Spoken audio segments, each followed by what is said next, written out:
Hello everybody, and welcome back to Ask Katie the Drug Lady. So before I start this video, I'm reminding everybody to subscribe, turn on notifications so you know about the next Katie the Drug Lady episode, because sometimes I put these out in ridiculous bursts, and then go a while without recording because I'm in my 4th year of pharmacy school and I'm dying slightly. So, I have a giant pimple and I decided to finish up my acne series. So we talked about over-the-counter acne products, and now I would like to talk about prescription acne products.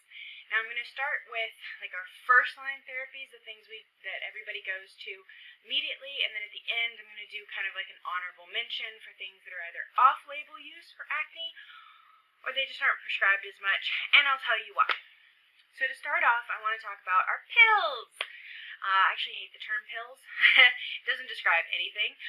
Use capsules, tablets, things like that. But for this, we're going to talk about oral medications. Dirty, I know. So, first off, for like cystic acne, or really terrible acne, the acne that you don't want to leave the house for, really impacts your daily living and quality of life, we reach for Accutane, Isotretinoin, ooh, fun. Took a whole class just to pronounce these. So, for Accutane, it works wonderfully. However, it has a lot of problems. But it's the only thing we really have. It's an oral retinoid, which we talked about retinoids in the over-the-counters. It decreases the time that it takes for your skin to overturn. So you get new skin, keeps your pores from having time to collect and causing acne.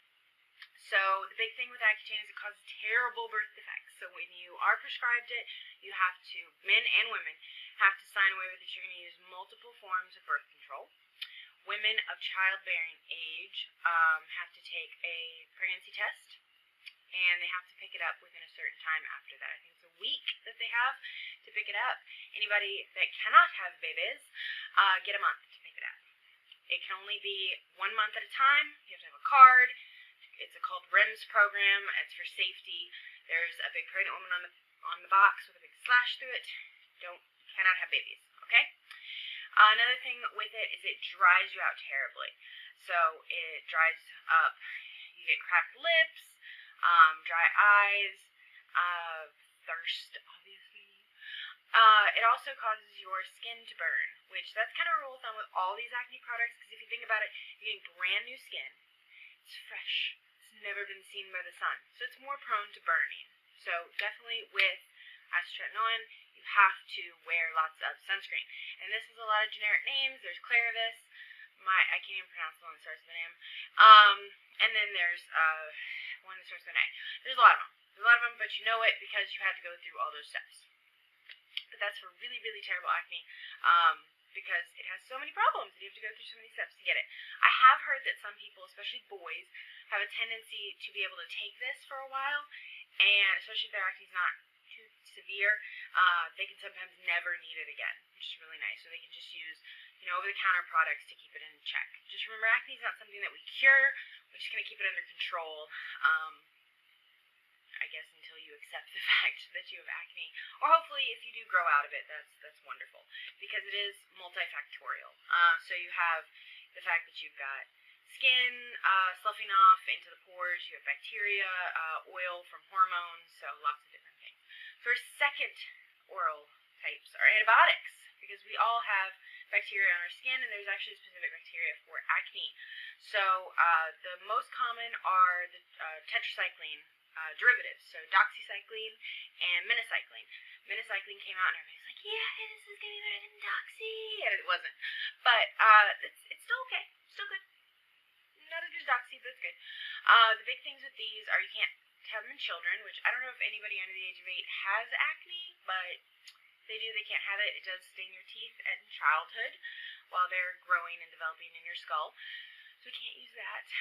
Kind of harsh on the stomach, especially the Doxy, so they've made lots and lots of different versions of it. There's extended release versions, capsules, tablets. There's an extended release tablet that you can cut, which is really cool, because most things that are extended release you can't cut, but they made this specifically for that.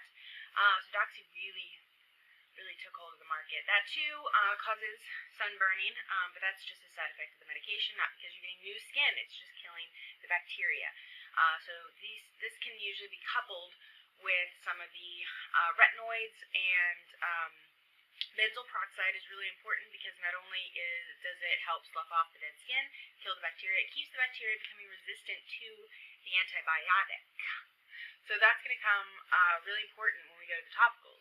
If you happen to have a really bad reaction to Doxy, then there's other antibiotics, but they are seeing resistance with those, not necessarily for skin, but for other issues, for other diseases and stuff, so they try not to use those. So Doxy and Minocycline are the preferred antibiotics. So that really covers the tablets. There's not a whole lot of tablets. Like I said, there's going to be the off-label use of stuff later, so get ready for that. Topicals. Talked on this with my over-the-counter. There's other antibiotics. You would not want to put a tetracycline on your face. Doxycycline is very, very acidic, so don't open the capsules. Don't open the capsules. Don't open the capsules.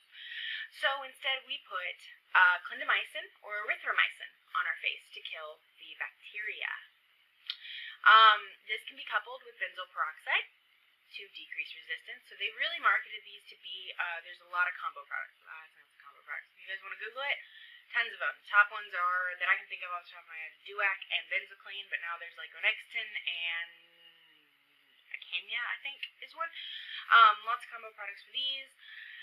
They're also coming out with combo products with the retinoids with benzoyl peroxide, so keep a lookout for those. You can also see retinoids with antibiotics. So that's really cool. So just keep in mind, if you get a prescription that's really expensive, look into what it is, and maybe it's a combo product of two generics that your doctor could possibly put you on. That is sometimes a lot cheaper. So Benzaclin for me got pretty pricey when I had a high deductible. So instead, talked to my doctor about doing just Clindamycin cream or lotion gel, any of those. There are lots of different forms of these, which is great depending on how oily your skin is. Gels are better for really oily people. Creams are better for dry skin. Lotions better for dry skin. Stuff like that. So keep in mind for that. Not a lot of ointments with these, just because those tend to be oil-based, trying to decrease oil. So that's why.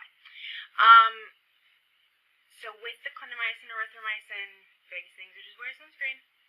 Biggest thing. Some people do have a reaction, allergic reaction, but that's very rare. Very rare. And again, combine those with benzoyl peroxide to decrease resistance with the antibiotics.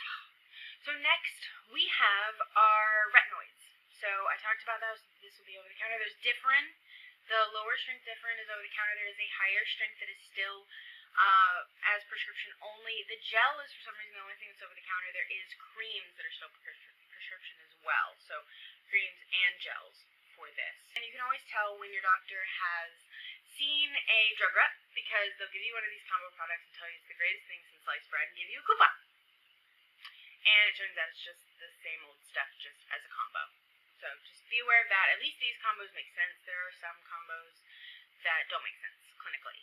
Sometimes people put two things together, and it's not the best thing. It's better to have them separated. So this one is at least an acceptable combination. So our retinoids, Differin is very good. Again, wear sunscreen with that. And then there's tretinoin. Tretinoin is much stronger.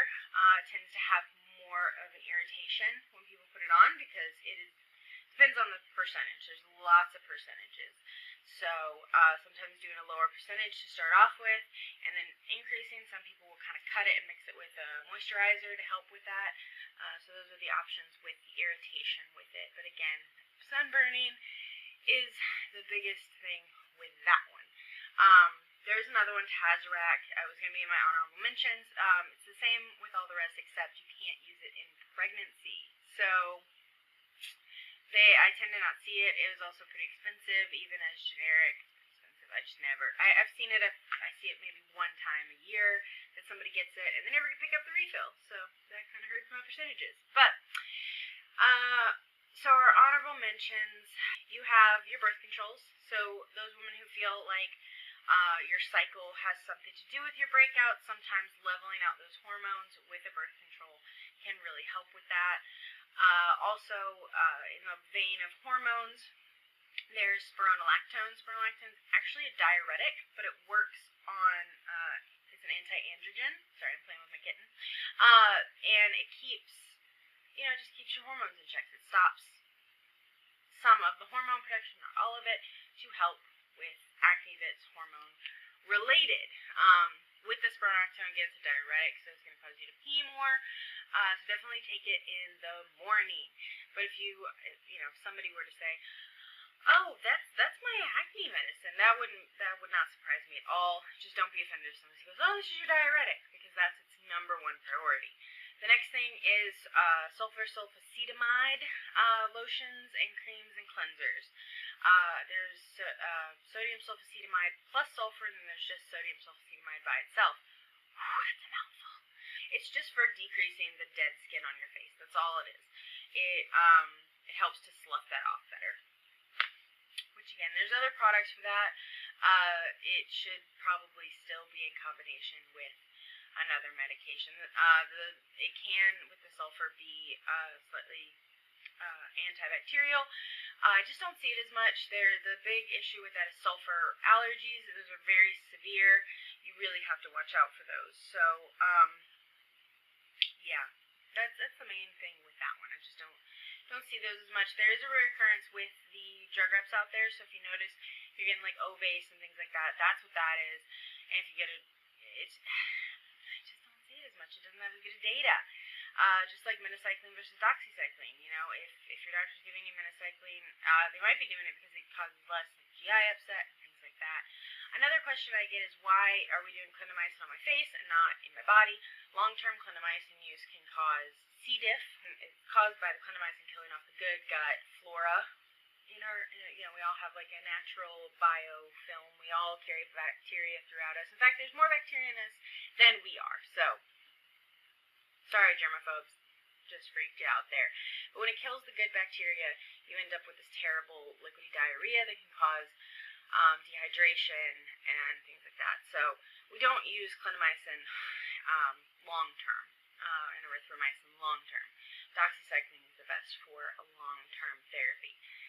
So if you're on these medications and you recognize these names, maybe this helps you. Maybe you were wondering why, every time you went outside you got a bad sunburn.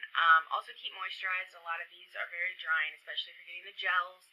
And I mentioned in the over-the-counter episode to keep moisturized, because drying out your skin too much is also bad, because then your body's natural response is to increase oil production. So to keep that down, we put on other things to mimic our oil production. So good luck with your acne. I'm still battling mine since I was a teen, and I'm in my 30s, so yeah. Remember to like and subscribe and turn on notifications and all that good stuff, so I get out there, I get my message out there to help everybody out. And stay tuned. I'm working on some really important stuff. My other favorite, which you're going to be like, what is wrong with this person? My favorite things tend to be a little gross. But my next favorite one is constipation. So, stay tuned for Everybody Poops.